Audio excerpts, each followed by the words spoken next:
नमस्कार, सत श्री अकाल, आदाब। मेरा नाम मनदीप पुनिया है और आप सुन रहे हैं पंजाबी रेडियो यूएस से। मैं एक बार फिर हाजिर हूँ नए बुलेटिन के साथ और शुरुआत करते हैं आज की मुख्य खबरों से। जम्मू कश्मीर में उमर अब्दुल्ला को नेशनल कॉन्फ्रेंस का विधायक दल का नेता चुन लिया गया है और कांग्रेस के 6 विधायकों ने भी नेशनल कॉन्फ्रेंस का समर्थन किया है। अब नई सरकार बनने जा रही है और इसको लेकर नेशनल कॉन्फ्रेंस के बड़े नेता फारूक अब्दुल्ला ने कहा है कि वे लेफ्टिनेंट गवर्नर से मिलेंगे और शपथ ग्रहण समारोह का समय भी मांगेंगे। इसके साथ ही कश्मीरी स्टेटहुड की बात भी रखेंगे ताकि लोगों के काम हो सकें। इजराइल फलस्तीन संघर्ष के बीच गजा में हमास संचालित स्वास्थ्य मंत्रालय ने जानकारी देते हुए कहा है कि पिछले 24 घंटे के अंदर उनके 61 लोगों की मौत हुई है।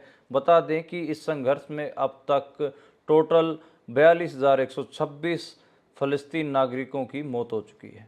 उत्तर प्रदेश में समाजवादी पार्टी के बड़े नेता अखिलेश यादव को समाजवादी नेता रहे जयप्रकाश नारायण की मूर्ति पर माला डालने से रोक दिया गया है। वह जयप्रकाश नारायण इंटरनेशनल सेंटर में जेपी की मूर्ति को माला डालना चाह रहे थे, लेकिन वहां पर टीन शेड लगाकर उनको जाने से रोक दिया गया और फिर बाद में पुलिस ने भी उनको अंदर नहीं जाने दिया।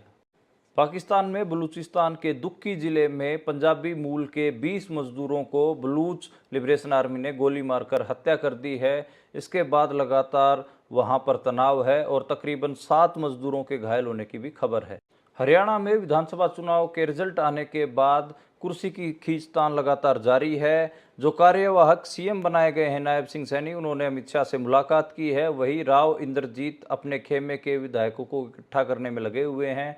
तकरीबन 9 विधायकों ने मिलकर उनका समर्थन किया है। इसके अलावा कांग्रेस के एक पूर्व विधायक के घर पर ईडी पहुंच गई है और ईडी ने उनकी गिरफ्तारी के वारंट भी जारी कर दिए हैं। पंजाब के फरीदकोट जिले में हुए गुरप्रीत सिंह के हत्याकांड को लेकर पंजाब सरकार ने एक एसआईटी का गठन किया है, लेकिन पिछले 3 दिनों से पुलिस की गिरफ्त से आरोपी फरार हैं। अभी तक किसी भी आरोपी की धरपकड़ पुलिस नहीं कर पाई है। इसको लेकर पंजाब की पंथक सियासत में लगातार बातचीत हो रही है। ये थी आज की मुख्य खबरें। अब करते हैं इन खबरों का विश्लेषण और शुरुआत करते हैं पहली खबर से। पहली खबर जम्मू कश्मीर से आई। जम्मू कश्मीर में जैसा कि मैंने कल आपको बताया था कि वहाँ पर नेशनल कॉन्फ्रेंस ने 42 सीटें जीती हैं, 6 सीटें कांग्रेस ने जीती हैं। इसके अलावा एक सीट सीपीएम ने जीती है, एक सीट वहाँ की जो और कई पार्टियां थी, एक एक सीट करके 3 जो छोटी छोटी पार्टियां उन्होंने जीती है और लगभग 3 ही कैंडिडेट हैं वो निर्दलीय चुनाव जीत कर आए हैं। एक सीट आम आदमी पार्टी ने जीती है और इसी हिसाब से जो बीजेपी पार्टी है उसने सिर्फ 29 सीटें उनको हाथ लगी हैं। तो सरकार फाइनली नेशनल कॉन्फ्रेंस और जो कांग्रेस पार्टी है उसका अलायंस बनाने जा रहा है और इसको लेकर आज जो उमर अब्दुल्ला है उनको विधायक दल का नेता भी चुन लिया गया है। एक जो बड़ा बयान है उनके पिता फारूक अब्दुल्ला का आया। फारूक अब्दुल्ला नेशनल कॉन्फ्रेंस के सीनियर नेता हैं और कश्मीर के पूर्व मुख्यमंत्री भी हैं। उन्होंने कहा कि वे लेफ्टिनेंट गवर्नर से मिलकर जल्द से जल्द जो शपथ ग्रहण समारोह होना है उसकी तिथि भी लेंगे, तारीख लेंगे और इसके अलावा वे कश्मीरी स्टेटहुड की भी बात लेफ्टिनेंट गवर्नर से करेंगे ताकि जो कश्मीर के लोग हैं वो परेशान न हों। इसके अलावा उन्होंने बताया कि जम्मू के लोगों को एक बार के लिए तो थोड़ा भरगलाया गया, लेकिन बाद में जम्मू के लोगों को समझ में आ गया कि उनकी ज़मीनें भी जा रही हैं, उनको रोज़गार भी नहीं मिल रहा है और जो पूरा खेल था कि घाटी में अगर ये सरकार बनती है तो घाटी के अंदर पथराव होगा, आतंकवादी आ जाएंगे, सारा नैरेटिव फेल हुआ है और लोगों ने नेशनल कॉन्फ्रेंस और कांग्रेस की सरकार को एक हिसाब से वहाँ पर बहुमत दिया है। तो जम्मू कश्मीर में अभी के लिए बेशक से लग रहा हो कि नेशनल कॉन्फ्रेंस की राहें आसान हैं, उमर अब्दुल्ला मुख्यमंत्री बन जाएंगे, पर मुझे लगता है कि जो उनके पॉलिटिकल क्वेश्चंस हैं, खासकर उन्होंने अपने जो मैनिफेस्टो में जो एक मेन डिमांड रखी थी और एक मेन चीज़ रखी थी कि अगर उनकी सरकार बनती है तो स्टेटहुड को बरकरार रखेंगे, स्टेटहुड को लेकर आएंगे। यानी कि एक स्टेटहुड ऐसा क्वेश्चन था जो जम्मू कश्मीर के चुनाव में लगातार मुद्दा बना रहा। राहुल गांधी वहां पर अपनी रैली करने गए, वहां पर भी उन्होंने बोला। हालांकि जो बीजेपी पार्टी है उसके अमित शाह लगातार जम्मू कश्मीर के दौरों पर रहे चुनाव के दौरान, उन्होंने तो आतंकवाद को ज़्यादा बड़ा मुद्दा बना के रखा और जो स्टेटहुड है कश्मीर की उसको लेकर उन्होंने कोई ज़्यादा बयानबाजी की नहीं है। तो एक जम्मू कश्मीर की जो नई सरकार बनी उसके सामने बड़ा सवाल रहेगा कि क्या लेफ्टिनेंट गवर्नर के नीचे ही उनको सरकार चलानी पड़ेगी या फिर उनकी जो जो उनके पॉलिटिकल क्वेश्चन है, खासकर जो जम्मू कश्मीर के फेडरल जो राइट्स हैं, क्या उनको उनके लिए वो कोई किसी किस्म का आंदोलन या फिर उसको वो लागू करवा पाएंगे, बहाल करवा पाएंगे। तो ये एक बड़ी चीज़ मुझे लगती है। दूसरी खबर की बात करें तो दूसरी गजा से, और गजा में हमास संचालित जो स्वास्थ्य मंत्रालय है उन्होंने कहा है कि पिछले 24 घंटे के अंदर उनके तकरीबन 61 लोगों की मौत हुई है, 231 लोग घायल हुए हैं। आपको बता दें कि पिछले साल अक्टूबर महीने से ही एक हिसाब से 1 साल अब तो हो गया है जो फ़लस्तीन और इजराइल का संघर्ष चल रहा है, और इसमें जो फ़लस्तीन के लोग हैं उनका जो हमास संचालित जो स्वास्थ्य मंत्रालय है उसका कहना है कि लगभग 42,126 फ़लस्तीनियों की मौत हो चुकी है। और उस इस युद्ध का एक हिसाब से आगे भी बहुत सारे रिपरकशंस हमें देखने को मिल रहे हैं, अलग अलग चीज़ें भी देखने को मिल रही हैं। यहाँ तक कि जो अमेरिकन बोट्स हैं उनको जो हुती लोग हैं वो भी टारगेट कर रहे हैं, और भी कई सारी चीज़ें हैं वो आगे हमें इसमें देखने को मिल रही हैं। हालांकि इस पर एक लंबी चौड़ी बातचीत होने की ज़रूरत है। उसका रीज़न क्या है कि पूरा 1 साल इस संघर्ष को हो रहा है, और इसकी जड़ें कहाँ कहाँ तक फैली, क्या उसका विश्व लेवल के ऊपर किस किस्म से इजराइल का एक हिसाब से इजराइल का विरोध हुआ है, या फिर फ़लस्तीन के समर्थन में यूके में बहुत बड़े प्रोटेस्ट हुए हैं। इसके अलावा इंटरनेशनल कम्युनिटी में क्या इसको लेकर समझदारी बनी, अमेरिका ने किस किस्म से जियो पॉलिटिक्स को मूव करने की कोशिश की है। एक बार के लिए तो उन्होंने ह्यूमैनिटेरियन अपना स्टैंड भी दिखाया है, लेकिन क्या उसमें कोई सच में ही कोई कंक्रीट बातचीत थी, ये भी एक बात होनी चाहिए। मुझे लगता है कि इसके ऊपर एक जो एक्सपर्ट हैं इजराइल और फ़लस्तीन को लेकर, उनसे हम एक लंबा इंटरव्यू करेंगे, ताकि जो ईरान का पूरा मामला है, सऊदी अरेबिया का जो पूरा मामला है वो भी समझा जा सके, लेबनान का भी एक मामला है, तो इसमें एक पूरा टर्की भी इसमें एक पार्टी है, तो इसमें पार्टियां बहुत सारी हैं, और उनमें कैसे ये चीज़ें प्ले हो रही हैं, ये इनकी जो कॉम्प्लेक्सिटीज़ है इनको बिल्कुल ऐसे आसानी से नहीं समझा जा सकता। जैसे बीबीसी या फिर फॉक्स न्यूज़ जैसे वो ट्राई कर रहे हैं, अब हम सबको पता है कि उनकी अपनी लिमिटेशंस हैं, लेकिन वो जैसे प्रेजेंट करने की ट्राई कर रहे हैं, क्या सच में ही मामला उतना ही आसान है समझने के लिए? तो जो कॉम्प्लेक्सिटीज़ है, मैं कोशिश करूँगा कि आने वाले दिनों में, हाँ, जो ये 1 साल हो रहा है इस युद्ध का, इसके ऊपर जितनी भी चीज़ें हैं उनको खंगालने के लिए किसी एक्सपर्ट से बात करूँगा।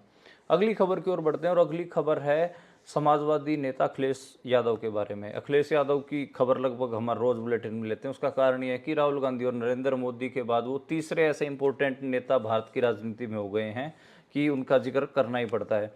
और समाजवादी पार्टी के नेता अखिलेश यादव कल रात को लखनऊ में जयप्रकाश नारायण की मूर्ति के ऊपर माला चढ़ाना जा रहे थे। जयप्रकाश नारायण का एक इंटरनेशनल स्मारक नेशनल सेंटर बना है, उसमें उनका स्मारक है, उनकी मूर्ति, उसके ऊपर पिछले साल भी अखिलेश यादव को जाने से रोक दिया गया था, और लेकिन वो दीवार फांद कर पहुंच गए थे। लेकिन अब की बार तो जो टीन शेड होते हैं, टीने होते हैं, उनसे पूरी मूर्ति को कवर कर दिया गया, ताकि जो समाजवादी नेता हैं वो अपने पुराने समाजवादी नेता रहे जयप्रकाश नारायण की मूर्ति को ही माला ना चढ़ा सकें। तो इसको लेकर काफ़ी सोशल मीडिया पे विवाद रहा।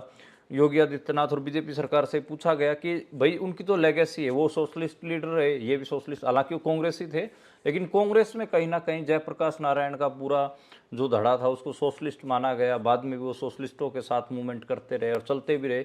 जो तालमेल था आफ्टर इंडिपेंडेंस, ज़्यादा तो राम मनोहर लोहिया के साथ जयप्रकाश नारायण का देखा गया। हालांकि राम मनोहर लोहिया ने जयप्रकाश नारायण के ऊपर ठीक ठाक क्रिटिसिज्म भी बिल्ड किया, लेकिन उनको मोर और लेस समाजवादी नेता माना जाता। तो एक पुराने समाजवादी नेता जो अब इस दुनिया में नहीं हैं, उनकी मूर्ति के ऊपर अखिलेश यादव को माला तक नहीं पहनाने दी जा रही। तो इसको लेकर काफ़ी आज उत्तर प्रदेश की सियासत में या भारत की सियासत में कहें, या जो एक सोशलिस्ट धड़ा है उसने ठीक ठाक इसके ऊपर शोर मचाए रखा और कहा कि क्या ये अनडिक्लेयर्ड इमरजेंसी है। तो अनडिक्लेयर्ड इमरजेंसी जैसा शब्द दोबारा से आज सुनने को मिला है।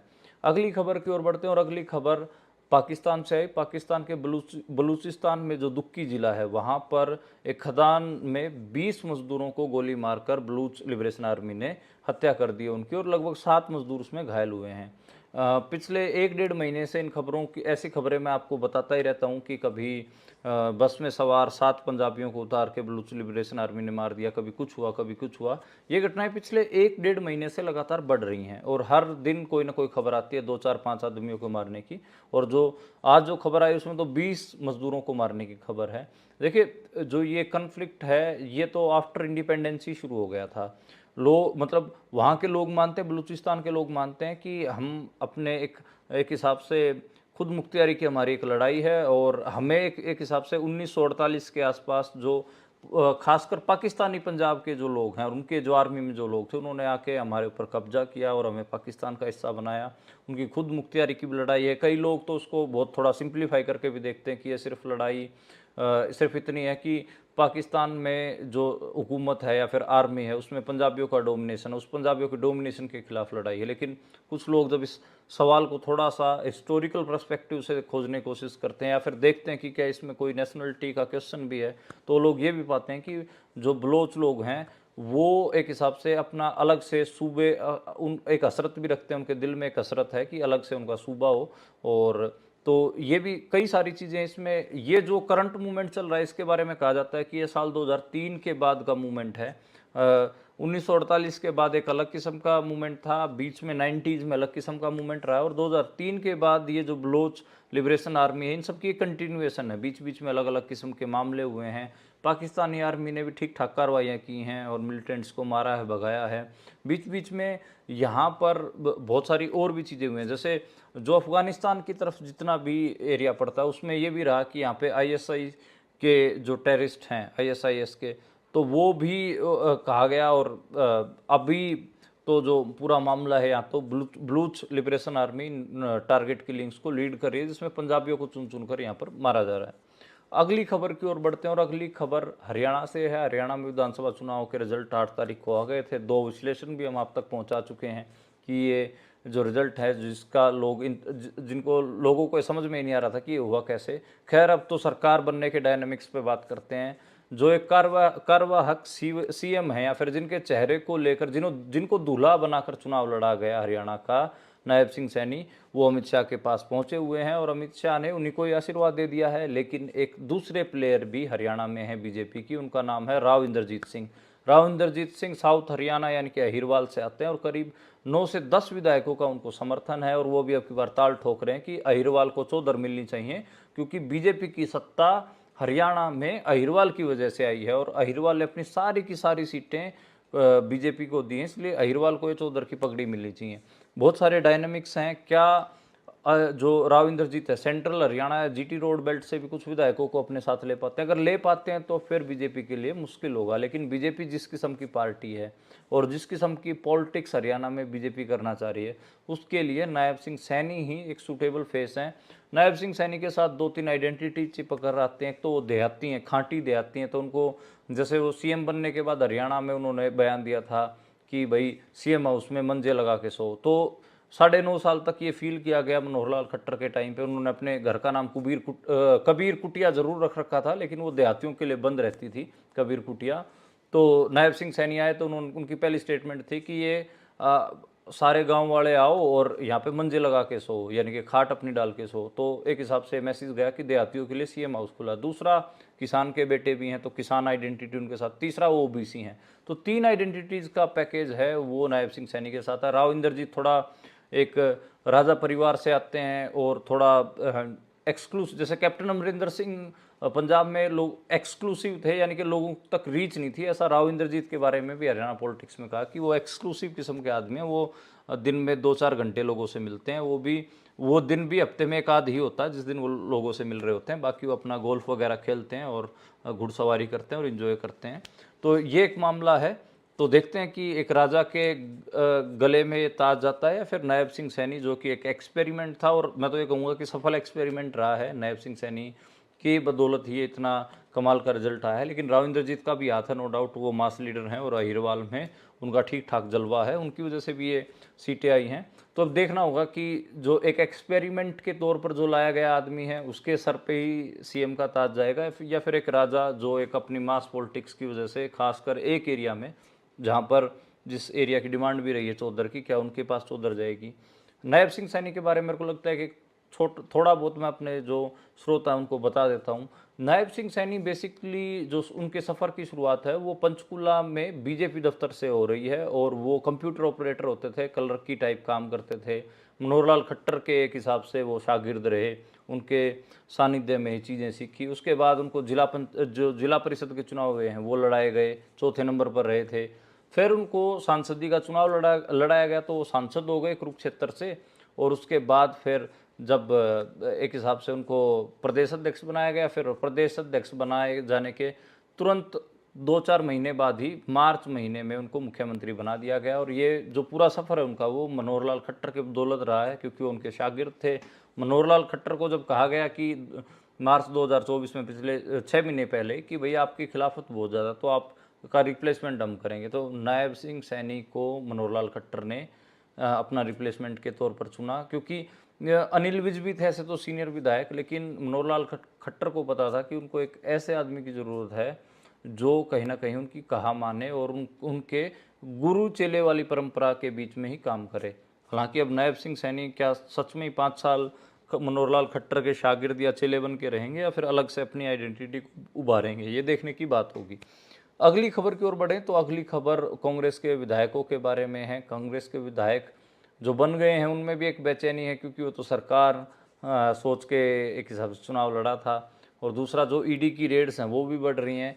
कांग्रेस के बड़े नेता और इस साल जो विधायकी का चुनाव लड़े स्माल खां से धर्म सिंह छोक्कर, उनके घर के ऊपर ईडी की रेड हुई है, यहाँ तक कि उनकी गिरफ्तारी का वारंट भी निकला हुआ है। 4 टीमें उनको अरेस्ट करने के लिए पहुंची थी, लेकिन वो घर से फरार रहे। तो और ऐसे ही फरीदाबाद में भी हुआ, 2 कांग्रेस के जो नेता थे उनके ऊपर कार्रवाइयाँ हुई हैं, ईडी की भी कार्रवाइयाँ हुई हैं, नगर निगम की भी कार्रवाइयाँ हुई हैं। तो देखना होगा कि जो कांग्रेस के लोग थे हरियाणा में, उनको कैसे बीजेपी क्या ईडी सीबीआई वाला खेल है, या जो अलग अलग एजेंसीज होती हैं राज्य की हों या फिर केंद्र की, क्या वो उनको परेशान करेंगी, ये देखने वाला है। इसके अलग किस्म के डायनेमिक्स रहेंगे, तो इस पर हमारी भी बराबर नज़र रहेगी। अगली खबर की बात करते हैं, और अगली खबर पंजाब से आई। पंजाब में जैसे 3 दिन पहले जो घटना घटी फरीदकोट के नाव विलेज में, तो जो गुरप्रीत सिंह नाव थे उनकी मौत हो गई थी और उनको गोली मारकर उनकी हत्या कर दी गई थी। उस मामले को लेकर पंजाब सरकार ने 4 लोगों की एसआईटी बनाई है, और अभी तक जो आरोपी हैं उनका सीसीटीवी फुटेज तो आ गया है, फोटोज भी आ गए हैं, लेकिन उनमें से अभी सारे के सारे पुलिस की गिरफ्त से बाहर हैं। तो एक सवाल तो खड़े हो रहे हैं कि भाई 3 दिन से पुलिस क्या कर रही है, जब फोटो है आपके पास, सीसीटीवी है, तो अब तक उनकी गिरफ्तारियां क्यों नहीं हुई हैं। दूसरा जो पॉलिटिकल क्वेश्चन है वो तो घूम ही रहा है, कई सारी पॉलिटिकल कॉन्स्पिरेसी थियरी भी बन गई हैं कि भाई क्या इनका जो कत्ल है वो गुरप्रीत सिंह का जो कत्ल है, क्या वो पंथक सियासत करते थे इस वजह से करवाया गया है, या क्या कई लोग इसमें पर्सनल रंजिश का, जैसे पुलिस है वो पर्सनल रंजिश वाली थियोरी ज़्यादा पुश कर रही है, लेकिन जो पंथक पॉलिटिक्स करने वाले लोग हैं वो कह रहे हैं कि ये तो दीप सिद्धू के करीबी भी रहा है, वारिस पंजाब दे जत्थेबंदी में काम करता रहा है। तो कई लोग इसमें पॉलिटिकल किलिंग जैसा भी कुछ कुछ ढूंढ रहे हैं। हालांकि अभी इसको लेकर सिर्फ दोनों पक्षों के एक हिसाब से दलीलें हैं, आरोप हैं, पॉलिटिकल कॉन्स्पिरेसी थियरीज हैं, सच्चाई क्या है ये भी पता नहीं लग पाया। जैसे मैंने पहले भी कहा था कि इसमें एक इंडिविजुअल फैक्ट फाइंडिंग कमेटी भी बननी चाहिए, ताकि एक थोड़ा सा पता लगे कि ऑब्जेक्टिवली ये डेथ कैसे हुई है, और जो क्या सच में कोई पर्सनल मैटर था, या फिर इसको लेकर जो कोई पंथक पॉलिटिक्स के जो अपने डर हैं, क्या वो सच में वो वैसा कुछ है। तो ये एक चीज़ है मेरे को दिखती है कि लगती है कि ये होनी चाहिए। अगली खबर की बात करें तो अगली खबर ये है, थोड़ा हंसी वाली खबर है, लेकिन मैं आपको बता देता हूँ। पंजाब के अमृतसर में खालसा कॉलेज में नरेंद्र मोदी की तारीफ में लिखी हुई एक किताब का विमोचन हुआ है। हालांकि बीजेपी के महामंत्री तरुण चुग ने उस किताब को लिखा है, और उन्होंने उस किताब की तारीफ करते हुए खुद ही भाषण में बड़े लच्छेदार बातें कही हैं। तो मेरे को थोड़ा 2 चीज़ें बड़ी अजीब लगी, अमृतसर और दूसरा खालसा कॉलेज, और उसमें भी फिर मोदी की तारीफ में किताब, उसका इवेंट होना, ये थोड़ा मेरे को अजीब लगा। हालांकि मेरी अमृतसर में लोगों से बात हो रही थी, तो उन्होंने कहा कि आजकल यहाँ पे गुरु नानक देव यूनिवर्सिटी हो या फिर खालसा कॉलेज हो, या और भी कोई कॉलेजेस हों या एजुकेशनल इंस्टीट्यूट हो, वहाँ पर बीजेपी ठीक ठाक अपना दबदबा जमा रही है। और मतलब ये एक जो पंजाब के कॉलेजों में यूनिवर्सिटियों में जो आरएसएस और बीजेपी का एक पेनिट्रेशन है, इसको बहुत अनदेखा किया जा रहा है, इसके ऊपर भी इतनी खुल के बात हो नहीं रही है। खैर, मुझे लगता है कि जो अकेडमिया है और जो एक्टिविस्ट सेक्शन है उसको देखना चाहिए। जैसे दिल्ली में जब सेफ्रनाइजेशन हो रहा था दिल्ली यूनिवर्सिटी का या फिर जेएनयू का, तो ठीक है कि उसको लोग उसको रोक नहीं सके, लेकिन उसके ऊपर बात हुई, उस पर रिपोर्टाज लिखे गए। पंजाब में जो ये किस हिसाब से हो रहा है, कैसे हो रहा है, इसको लेकर एक सीरियस डिबेट ही गायब है। तो इस पर भी मेरे को लगता है कि एक डिबेट, एक चर्चा होनी चाहिए। तो ये आज की मुख्य खबरें थी और उनका विश्लेषण। कल दोबारा मुलाकात होगी नई खबरों के साथ, नए विश्लेषण के साथ। आप देखते और सुनते रहिए पंजाबी रेडियो यूएसए।